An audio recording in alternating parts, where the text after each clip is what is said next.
এবারে পয়লা বৈশাখে মিষ্টিমুখ করার জন্য বাজার থেকে আর মিষ্টি কেনার দরকার নেই। বাড়িতেই তোমরা বানিয়ে ফেলতে পারো এরকম সফট জুসি পান্তুয়া। লাল আলু দিয়ে এই পান্তুয়াটা আমি বানিয়েছি।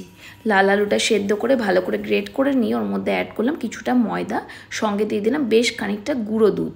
এর সঙ্গে অ্যাড করব কয়েকটা এলাচ দানা আর দেবো কিছুটা বেকিং সোডা। সব কিছু খুব ভালো করে মাখিয়ে নিতে হবে। সঙ্গে একটুখানি ঘিও অ্যাড করব। খুব ভালো করে মাখিয়ে নিয়ে পরে গোল গোল করে একটা পান্তুয়া শেপে এটাকে গড়ে নিতে হবে।